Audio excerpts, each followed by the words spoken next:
Tonight on Frontline, assisted living is home to almost 1 million American seniors, and it's a multi-billion-dollar business. When the baby boomers start hitting, we're looking to service that demand as it continues to grow. Seniors are paying sky-high prices out of their own pockets. You can charge $5,000, $6,000, $7,000 a month. Over the last year, Frontline and ProPublica have been investigating this growing industry. You don't have to worry about federal government rules and regulations like you have to with a nursing home. And the country's largest assisted living company. They did not have the state-required training. They didn't have the emeritus-required training. And examining the care this for-profit chain provides to tens of thousands of seniors. The biggest thing I always heard was, we need 100%, fill the building, 100%. Correspondent A.C. Thompson interviews insiders who are telling their stories for the first time. Did you worry, hey, I've got an impossible task here. I could do something that leads to somebody's death? All the time. Tonight on Frontline, life and death in assisted living. The head of a state licensing agency told me, assisted living is the rock we don't want to look under.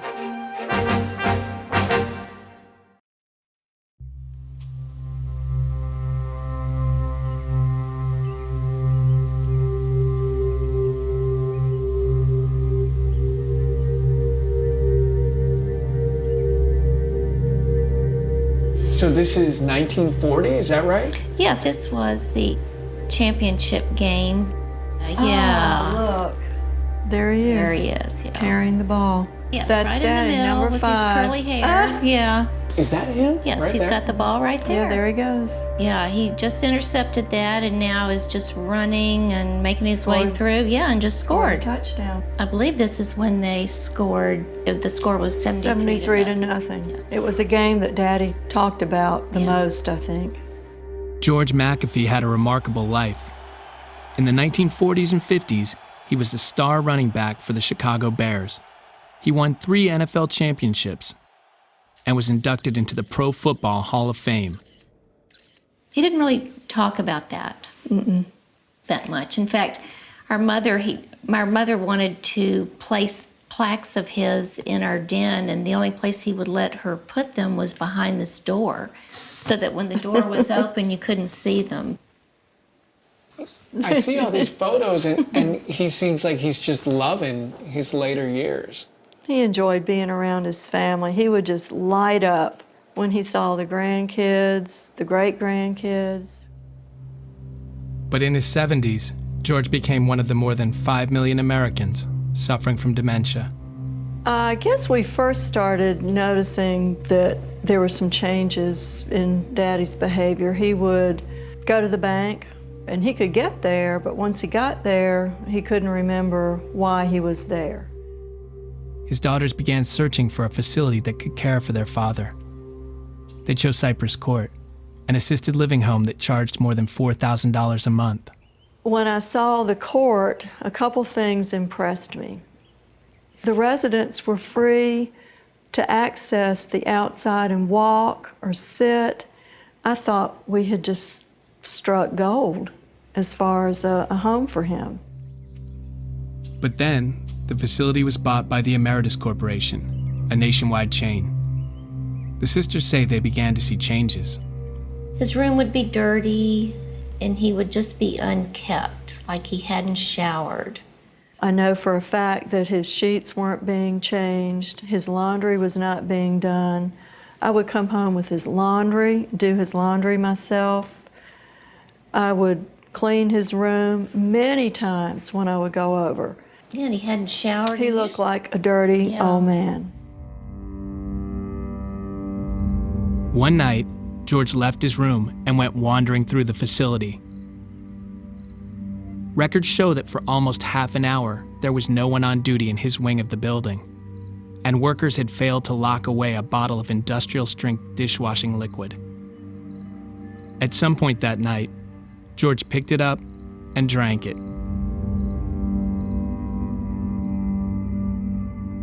It contained a highly caustic chemical, which severely burned his lips, esophagus, and lungs. When he was in the hospital, his face almost looked like what you picture in a horror story of a death mask. And I hope that he wasn't aware of what was going on, but we certainly were afraid that he was just in horrific pain because he would almost try to sit up. Well, one time he did sit up. He did sit up. And opened his eyes. Yes. And we said, Daddy, we're right here. The hospital couldn't save George, and on March 4th, 2009, he died.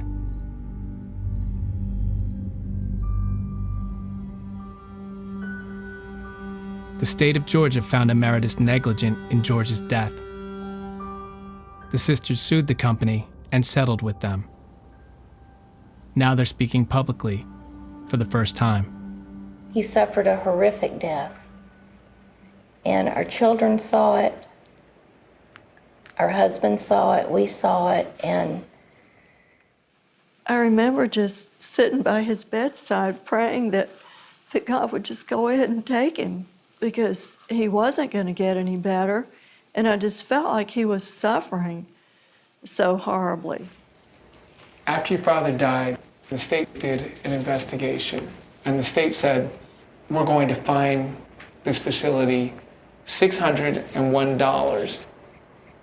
well, in my opinion, I think they just got a slap on the wrist. And I've said all along, had this been a daycare facility where a child died, the place would have been shut down. And to only get a fine of $601, I just think is outrageous. It means nothing. Nothing. The Emeritus Corporation is headquartered here in Seattle, Washington. We asked the CEO, Granger Cobb, about what happened to George McAfee. The incident with, the tragedy, I should say, with Mr. McAfee was devastating for all of us. And it was a situation, it was human error.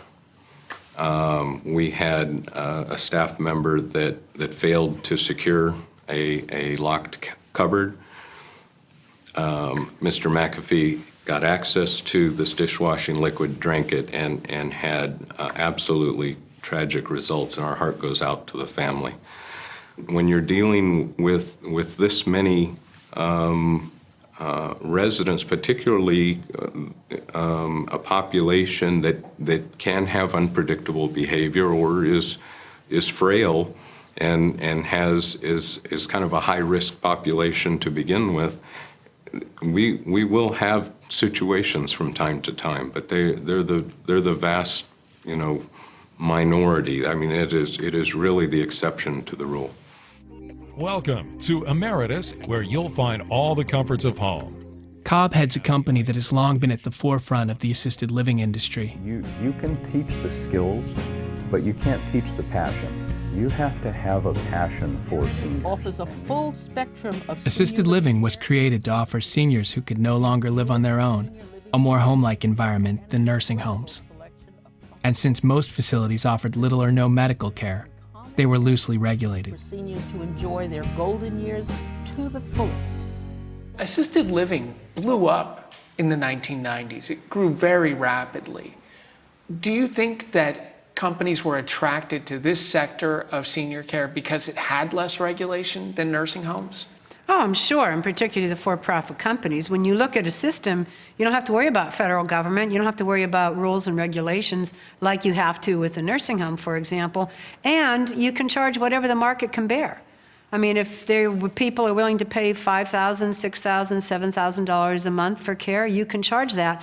And there's no limitations on fee increases. With those kind of prices and the enormous cash flow they generate, Emeritus has been embraced by Wall Street. The company's shares trade on the New York Stock Exchange. Last year, it took in nearly $1.6 billion in revenue. And with the baby boomers starting to retire, Emeritus is looking to grow even bigger. So the 75-plus demographic is growing by about 400,000 individuals per year. So there's this increasing demand, and frankly, out 15 years when the baby boomers start hitting, it's going to grow by 1 million a year. And so there's this huge demand that is already here and on the horizon is going to increase. And I think that, you know, what we're looking at is to be able to service that demand as it continues to grow.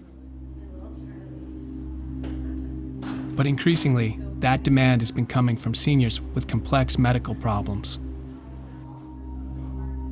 When we were trying to figure out what assisted living is or was, I had this image that it was apartment-style buildings where people had a lot of independence, they didn't need a lot of assistance.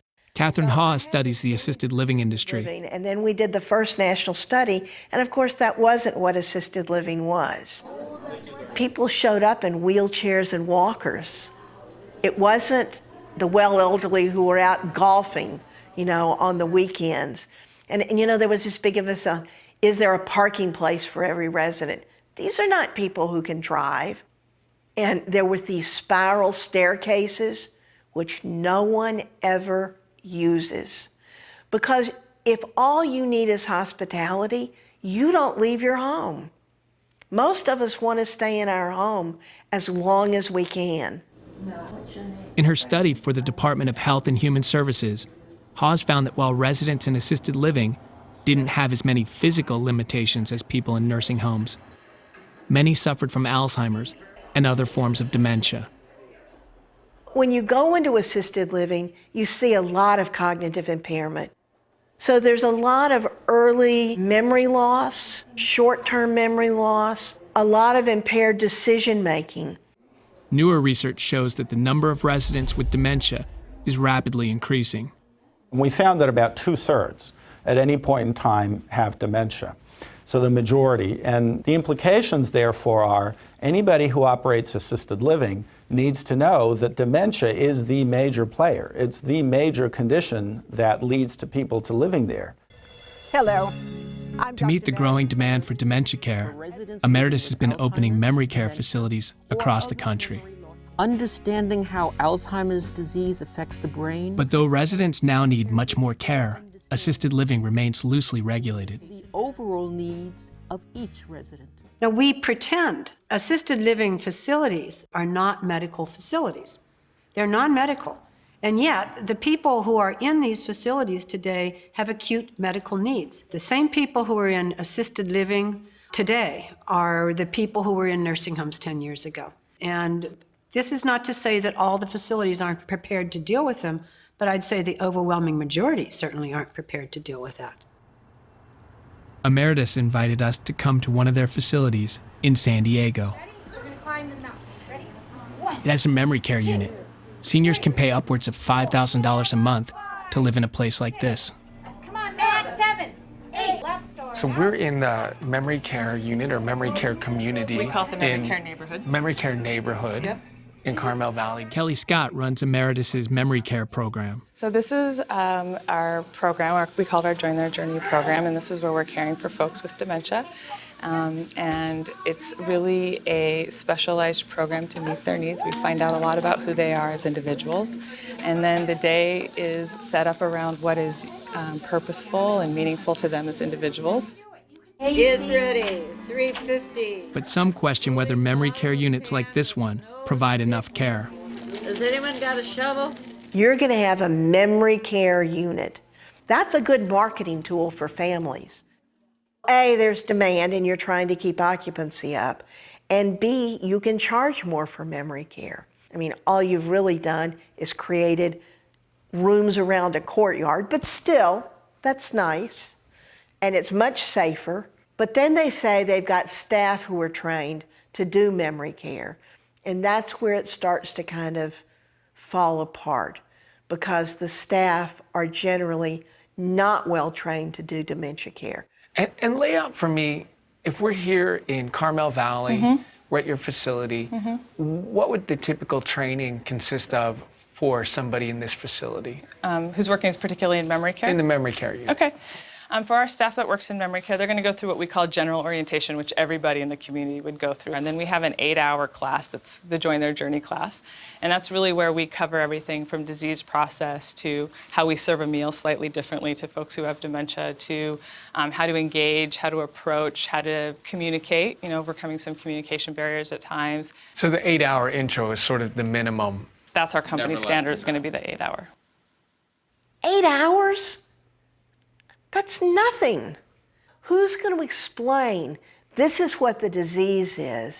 This is the impact that it has on people's physical health and on their behaviors. You've got to know how to interpret nonverbal cues that something's going on with this resident, because they can't tell you verbally, in the same way that a 2-year-old can't tell you, or a 1-year-old. I mean, you've got to do a lot of training for memory care units. You can do great care. You got to know how. I think the challenge for us, honestly... For the past year, ProPublica and Frontline have been examining assisted living.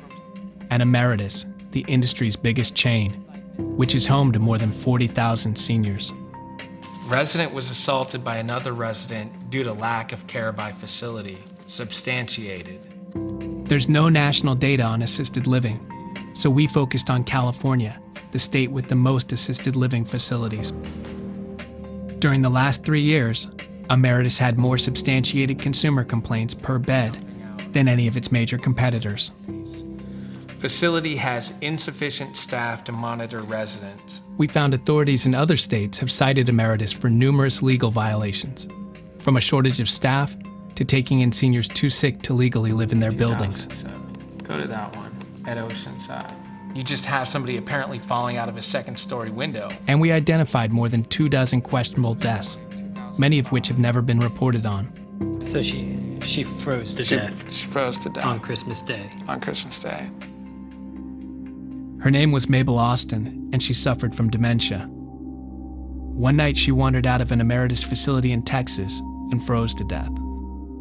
In Colorado, Herbert Packard was beaten to death by a resident with brain damage.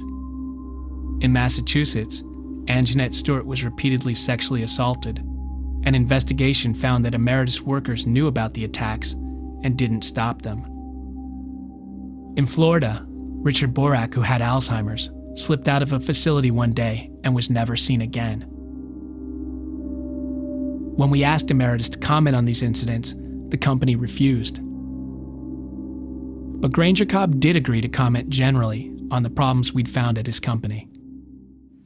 It's a fact of life, and it's not peculiar to assisted living versus any other business, but from time to time, human beings will make mistakes. But some things are pretty cut and dry. In some states, if you have a particular condition, you can't be in a facility. In some states, if you are posing an immediate harm to yourself or others, you can't be in an assisted living facility. What are the risks of having somebody who has a prohibited condition, something that should keep them out of assisted living in this kind of environment? Well, if we can't adequately care for the resident, we shouldn't have them. If we cannot care for them sufficiently, we will not jeopardize their health or their condition by keeping them in our community.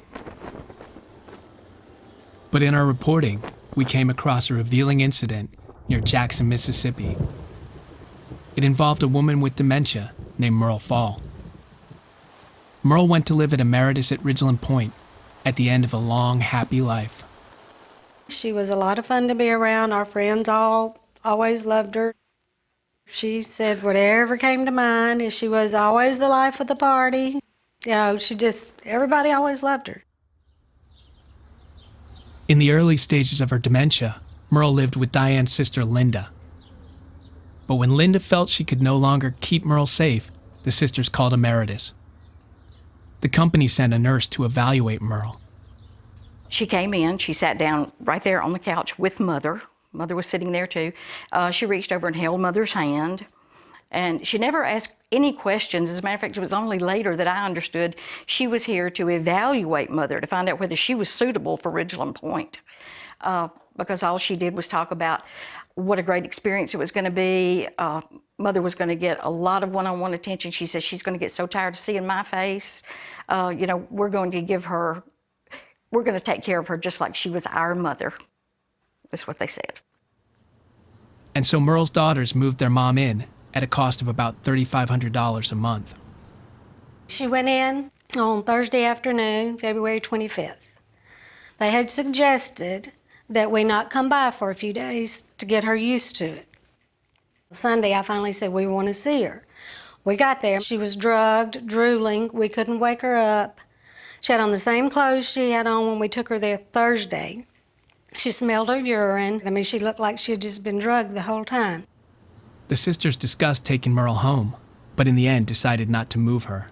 She was miserable where she was, and she wanted to go home. And it was really hard to leave her there. But we truly thought it was the best thing for her. We truly thought it was a way to keep her safe.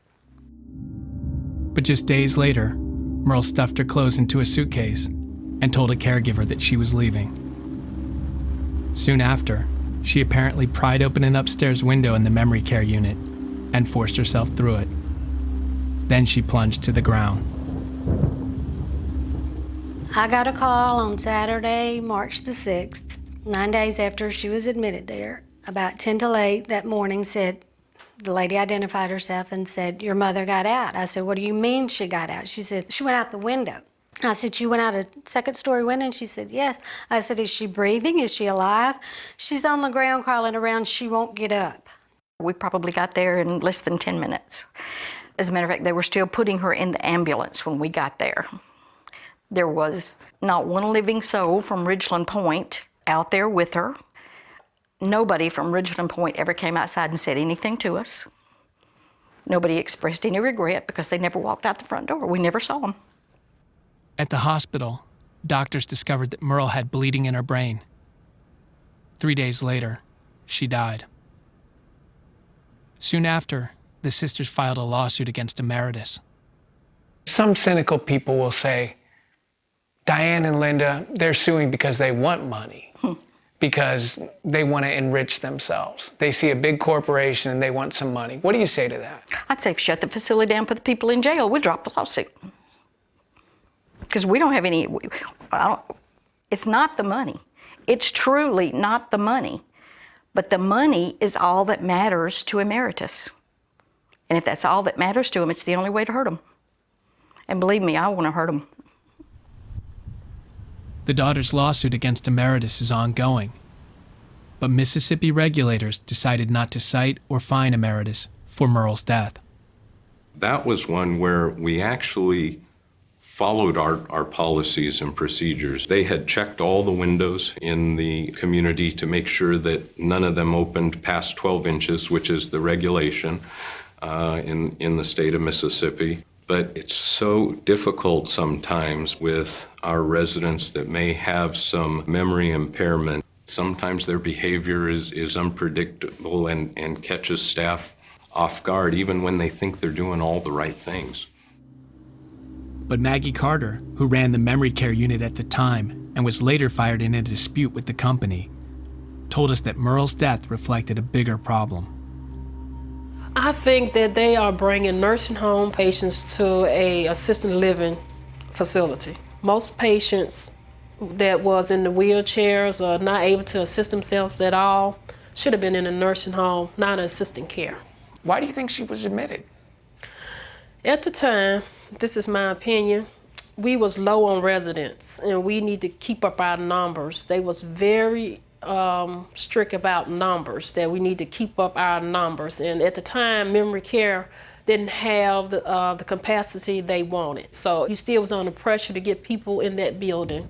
When you get them in that building, you was under pressure to keep them in that building at any cost. Emeritus insists it only admits those who are medically suitable. But we talked to more than a dozen other former employees Tell me what I should know. who described a company focused on filling its buildings. And some said the company was willing to put seniors at risk to do it. Okay. Now, several former Emeritus employees have agreed to talk on camera for the first time. It looks like a nice building on the outside, but inside, you know, everybody's just like scrambling to do the best they can, you know, to take care of all these people. In 2007, Nurse Mary Kasuba was the resident care director at Emeritus at Emerald Hills in Northern California.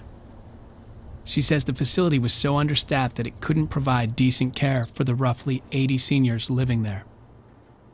It was just very dysfunctional and not very organized, and the residents were not getting the care that they should be getting and given the kind of care that they were paying for, because, you know, they paid quite a lot of money to be able to be in that facility.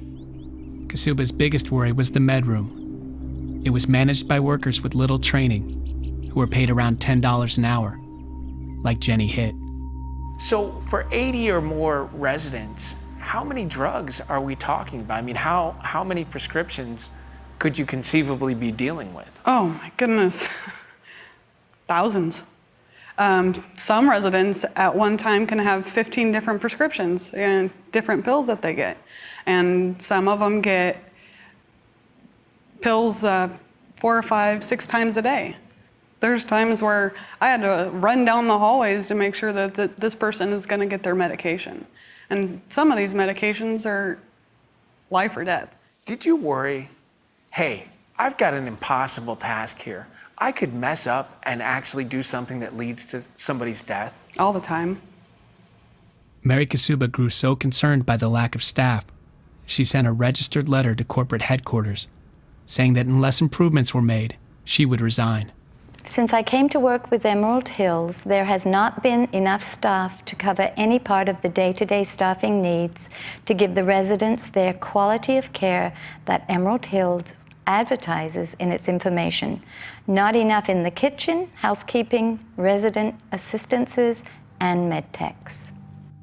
My biggest concern is the med room. Staff that was in place before I was employed were placed in positions that are beyond their capacity. They have been placed in the med room without significant training and support for their position. A quick fix for a sinking ship. So you send this letter, you send it to your boss at the facility, you send it to the executives in Seattle. Did any of them ever respond to you or address these concerns in any way? No, nobody responded at all. The letters that I sent to the corporate offices, that I sent, you know, return receipt requested, and I called and made telephone calls, nobody responded, nobody. And so Kasuba quit. The executive vice president for quality services at Emeritus is Buji Amparo. A nurse named Mary Kasuba wrote you a letter. She was concerned that there weren't enough staff in the med room, that they didn't have enough training, that they weren't paid well enough, and that something bad could happen as a result. Right. You know, that building over time had many changes. I'm not gonna, you know, deny that. Now with Ms. Kasuba's letter, it's just too unfortunate that she felt that way. We have a lot of platform that we have in place to allow our staff to express concern. We have this system called Ethics First. It's a compliance line where you could call the 800 number and lodge your complaint. If you wanted to be anonymous, you could be anonymous. Jenny Hitt says she called Ethics First multiple times about what was going on at Emerald Hills. Somehow they would find out that it was me and I would get questioned. Why didn't you bring it to us? Don't call Ethics First. So even though the company had an ethics hotline, what you're telling me is your bosses said, don't call the ethics hotline. Well, in like meetings and stuff, they were like, oh, you can always call ethics. But when it came down to you calling ethics and they found out you called ethics, it was a big deal because they were mad. A big deal in a not good way. No, not good way. Eventually, Emeritus fired Jenny Hitt. So the company says you made a medication error, that's why we fired you. Yeah. You don't buy that? I don't buy it. What do you think the real reason is? Because I was raising too much trouble. I was calling ethics and corporate and I was even talking to family members, be like, hey, your mom and dad aren't getting this. You know, you need to get them out. And they didn't like that. Even as HIT and Nurse Kasuba were telling Emeritus the staff couldn't handle the workload, the company was trying to get more seniors in the building. Melissa Gracio was the lead salesperson. The biggest thing I always heard was 100%, we need 100%. You know, always, you know, fill the building, 100%. Gave me a lot of anxiety because my philosophy wasn't to move in a warm body just to fill the building. My philosophy was to make sure it was the right fit with the person, the prospective resident moving in. And that is one thing that was hard for me, is because they wanted a hard close after every single person I met with. Do you think the company ever moved in people who were not a good fit for the building, that they needed services the building couldn't provide? I do. Joan Boyce was one senior Gracio regrets moving in. These photos are some of my favorites. Just this one of my mom. This was when she first came out here in the early 50s. Just kind of shows her kind of the carefree, and her adventurous spirit that, just to come out here as a single woman. But yeah, she was just free-spirited and confident. And I think that, throughout these decades of pictures here, I see that time and time again. Then, when she was in her 70s, Joan began to show signs of dementia. There are certain pictures where you could almost see it in her eyes, that something just wasn't quite right. Joan's dementia grew much worse. She had trouble talking, she needed assistance walking, and she needed help eating. In 2007, her family moved her into a facility they were happy with, but it was a long drive. Emerald Hills was close and promised great care. To be able to spend more time with Joan, they moved her. But some of the staff didn't think Emerald Hills could care for Joan. She should never came. You don't think she should have been admitted to your facility? Mm-mm. Where do you think she should have gone? Skilled nursing. Why? She couldn't walk. She couldn't feed herself. She barely even talked to us. And her health wasn't that good. And we told them she needs to go to skilled. So you told the boss, Joan Boyce needs to go to a skilled nursing home. Yeah. What happened? They said, we can take care of their needs. She doesn't need to move. Eric Boyce's father spent part of every day with his wife. He began to worry that she wasn't getting the care she needed. He told his son. My dad said, hey, they're not treating Mom well. And most of it I thought I dismissed. I wanted to believe that couldn't be happening. There was a good deal of denial. But after 3 months at Emerald Hills, it was clear to everyone that Joan's health had declined dramatically. Finally, she was moved to a nursing home. And it was there that doctors discovered that Joan had an array of life-threatening wounds. People that go, how would you not know that, your own mother, weren't you there? Yeah, my wife and I were there 4 to 5 times a week between the two of us. But we didn't make it a habit to strip my mom down. We didn't, most of the time she was in a bed, blankets, sheets up on her. I didn't pull the sheet, I sat with my mom, I held her hand. But yeah, I didn't take the sheets down and I didn't pull down her nightgown. And I didn't inspect. I never even thought. I never even,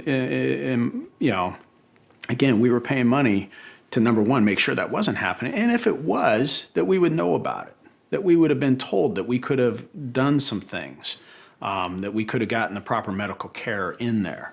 And it was shown later that this was all covered up, that the people that did know were being told not to say anything. On Valentine's Day, 2009, Joan Boyce died.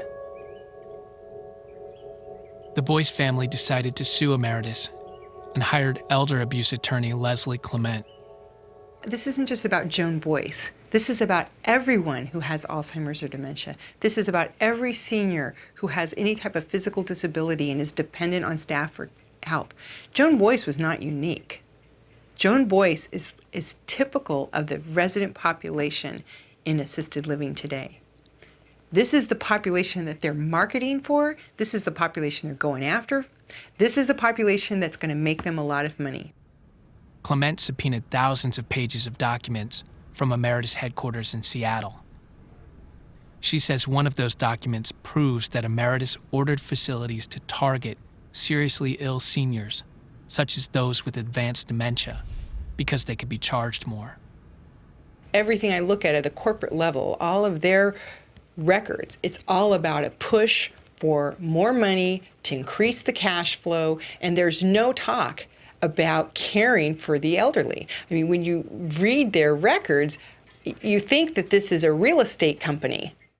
Clement uncovered evidence that at the same time it was targeting seriously ill seniors, Emeritus was failing to hire or train enough staff to care for them. The law in California says you have to have enough staff to meet the needs of your residents, each resident in your building, and it has to be enough in number and competency. And there's training that's required. And when I looked into, subpoenaed all of the personnel files for the caregivers, I found over and over and over again they did not have the state required mandated training. They didn't have the emeritus required training. Not only did the caregivers not have it, the directors didn't have it. Is it any surprise to you that with the staffing that emeritus had in this building, that Mrs.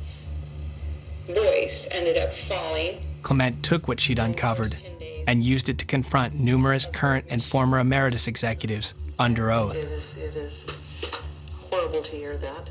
Catherine Rattel was a vice president of operations at Emeritus. When you were the VPO at Emeritus, did you have an understanding as to what educational background you expected of your memory care unit directors? I don't recall what the expectation is. How about experience? Did you have an expectation as the VPO as to what the experience level would be of the memory care director? I don't recall what it was. Alicia Parga, the memory care director at Emerald Hills, was on the job for 18 months without the legally required dementia training. Did you feel oftentimes that you just did not have the training that you needed to do that job as a memory care unit director? Lacks foundation, overly broad. Yes. They were constantly being told to cut labor expense, cut labor, cut labor, cut labor. Especially Susan Rotella was one of the top 3 emeritus executives in California. She said facility directors felt that they didn't have enough staff to care for their residents. So there was a lot of frustration around just these kind of, directions from corporate that said, cut labor by 10%. Rotella said she asked her bosses why they didn't use a staff to resident ratio. Other companies used them to ensure quality care. And who or whom from the senior executive team responded? Uji Amparo, our executive vice president of quality. He got very agitated and he jumped up and he said, we don't use staffing ratios because if we did not have the right amount of staffing in place and a resident issue occurred or incident, negative resident issue or incident occurred, and we didn't have the right staffing, we could be sued. Rotella said she immediately felt blowback from her question. All of a sudden, I went from being everyone's best friend to a troubled child because I was bringing up labor standards in this meeting. Soon after, Rotella was fired. And what reason did they give you for your termination, if you recall? I was not a fit. Rotella is suing Emeritus for wrongful termination. At the same time, employees at Emerald Hills were complaining to their superiors about a shortage of staff. They were reporting that dozens of seniors were falling. Some of the residents were hospitalized for broken bones and other injuries. Then look at this one, 3rd fall within 10 days. And look at the time. A lot of these things seem to happen when there's not a lot of staff on duty. Right. One person who fell was Joan Boyce. She was there 10 days, and she had a fall, and she was found face down on the floor. She was taken to the hospital alone. This woman suffered from dementia. They didn't have enough caregiving staff to put someone in the ambulance with her that could be her voice and talk for her at the hospital. She comes back, that's it. She's put in bed, she's put in a wheelchair. She doesn't move anymore. And that's what starts her breakdown. She was in the fetal position. She wasn't bathed. She had 8 different areas of skin damage. Pressure ulcers, dead skin that goes through muscle, tissue. You can see into her body. After consulting with a doctor, Clement concluded the pressure sores led to Joan's death. Under state law, seniors with wounds this serious are not allowed to remain in assisted living. But Joan stayed at Emerald Hills for weeks with these sores. Jenny Hitt testified that she tried to treat the wounds herself, even though she knew she wasn't qualified to. She said her boss told her, "Just don't let anybody know." Clement also discovered that it was an emeritus policy to keep the back door shut. Lisa Paglia, a former regional manager, testified about what that meant. And what did you understand keep that back door closed mean? Don't let anybody move out unless they were deceased. But Emeritus CEO Granger Cobb, testifying under oath, disputed that description of the back door policy. What does that term mean? It refers to trying to do everything we can in situations where residents want to stay with us, family want their loved one to stay with us, to be able to keep them. Families usually want their loved ones to stay with us as long as possible, as opposed to skilled nursing, very institutional environment. And so we try to work with the families and do all we can to accommodate that. In the Boyce case, lawyers for Emeritus offered a completely different characterization of the care Joan received and why she died. The care providers who were providing the care made it pretty clear that they worked very hard to take care of Joan Boyce. We had testimony from witnesses who said they observed, outside witnesses, they observed the care staff spending hours with Mrs. Boyce, taking care of her, repositioning her, keeping her clean. So the evidence dictated against Mrs. Boyce being neglected. I can understand how a family could be angry about what's happening to their loved one. That's real. Where we go wrong is when we take that anger that family has and that grief and that suffering, and we direct it to the people who were there for the resident. They're not the evil. It's the diseases of aging that are the evil. It was Alzheimer's and a series of strokes that led to Joan's death, according to Dr. Richard Tyndall, an expert witness for Emeritus. The bed sores at decubiti did not contribute to her death. Okay, she's having more and more difficulty walking and moving. She doesn't want to get up on her leg. They interpret it as a problem with the foot. In reality, it's paralysis of the leg. This is a stroke syndrome. She died because of her Alzheimer's and stroke, leading to a bedridden status, an inability to take adequate nutrition and hydration, progressive dehydration, malnutrition, which then you stop breathing and you die. And that is, in fact, in a hospice situation, how Alzheimer's patients and severe stroke patients die. To counter the Emeritus case, Clement tapped one of the country's leading forensic geriatricians. The key record in this particular case is the description of the pressure ulcers that she acquired at Emeritus. We have photographic evidence and we have measurements taken at the nursing home where she went. We have a very complete description of what her condition was like when she left Emeritus. We also have some records from before she went to Emeritus. if you didn't know anything about Emeritus or the facility, and you would look at the condition when she went in and the condition when she left, you would say, wow, what happened to her? Something, really bad must have happened to her. Then you look at the operation of the facility and you say, she was neglected. That's how she ended up like that. And you think that neglect stems from there being not enough trained staff? Exactly. Not enough staff. So no one can help her walk to keep her walking. And if you don't help her move, she's going to get a pressure injury to her skin. So those things all should have been done. Instead, nothing was done. Deep into the litigation, Emeritus offered to settle the case. So the company came to us and offered us $3.3 million to walk away, to turn our back and not say any more about this case. They offered you $3 million? Over three, yeah. And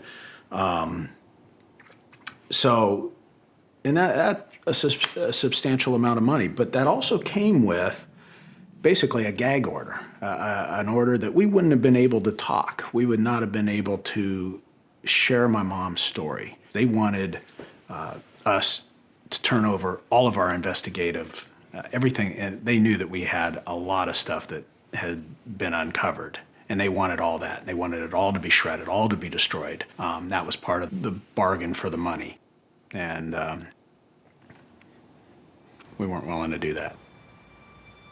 Emeritus says it never told the family it would shred the documents, and that any offer it made was not an admission of wrongdoing. And so the trial went on. And on March 5th, 2013, all 12 jurors found the Emeritus Corporation liable for recklessness, oppression, and fraud in the wrongful death of Joan Boyce. And they ruled that Emeritus executives were well aware of the unfitness of their employees. The jury awarded punitive damages of nearly $23 million. The amount came from combining Granger Cobb's annual compensation with that of the company's chairman. And the 81 cents? That was to remind Emeritus of Joan's age. It's a huge number. It's a devastating number, but I think it's just a function of the size of my client. I think they're, in some ways, a victim of their success and growth. And it's unfortunate that because they're large, that the verdict, therefore, is large. Somebody last weekend, I was with some friends, and they said, aren't you just ecstatic? Aren't you just so overjoyed with this verdict? And I don't think he thought it was as deep, but for me, I had to sit back, I had to stand back from that question, I had to look and I go, and my honest answer was, I'm not as overjoyed as I thought I would be. And he was like, and the guys that I was with were like, what? Technically, yeah, we won, and Emeritus lost. But to me, it's bigger than that. It's more about right and wrong. And I don't feel that with this loss, Emeritus is doing anything different. I honestly don't think they've changed their practice, their business as usual. We asked Emeritus executives to comment on camera, but they declined. Instead, they responded in writing. We were extremely disappointed that this jury found our care of Mrs. Boyce unsatisfactory, and we adamantly disagree with the outcome of this trial. Our dedicated and hardworking caregivers provided her with quality care during the 3 months she lived with us. The company also wrote that its violations have trended down significantly over the last 5 years, and Emeritus said it is appealing the jury award. But in response to its initial motion, the judge ruled the Boyce family had proven their case and denied the company's request to reduce the award. I would say that today, one of the few remedies that consumers have with regard to assisted living are lawsuits.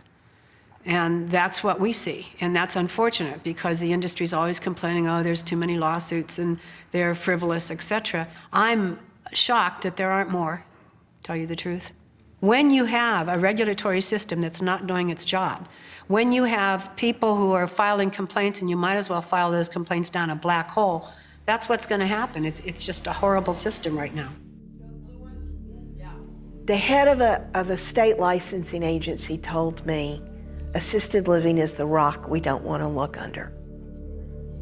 They know there's a problem, but they don't have the resources. I mean, when it's nursing homes, we have federal support for a huge amount of the surveys and inspections and complaint investigations that they do, and for the training that the surveyors get. None of that exists for inspection and regulation of assisted living. None of it. We're creating an industry with 1 million people in it who are becoming more frail, who are poorly regulated by the state. I mean, that's why I talk about it as a ticking time bomb, because we're going to see more deaths, more injuries, and families are going to be so shocked because they think they've made a good decision. They think they've made a safe decision.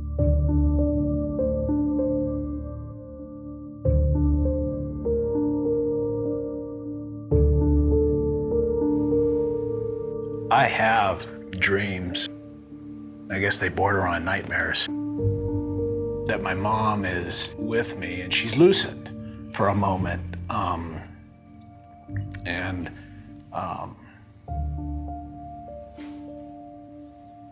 You know, and I basically use that time to apologize to her for not being the voice that she needed, for not demanding more of the people that we trusted with her care. But that's a fairly common dream that I have.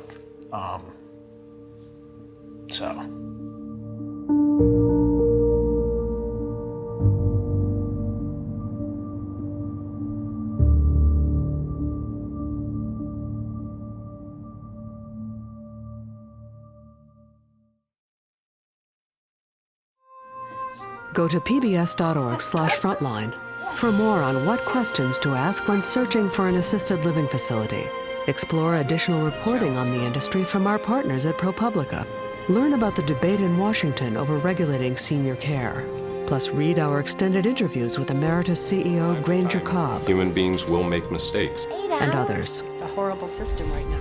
Follow Frontline on Facebook and Twitter or pbs.org/frontline.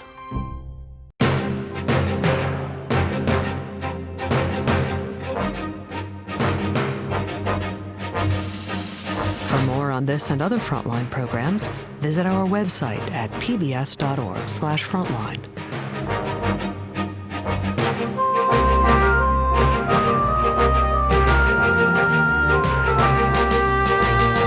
Frontline's Life and Death in Assisted Living is available on DVD.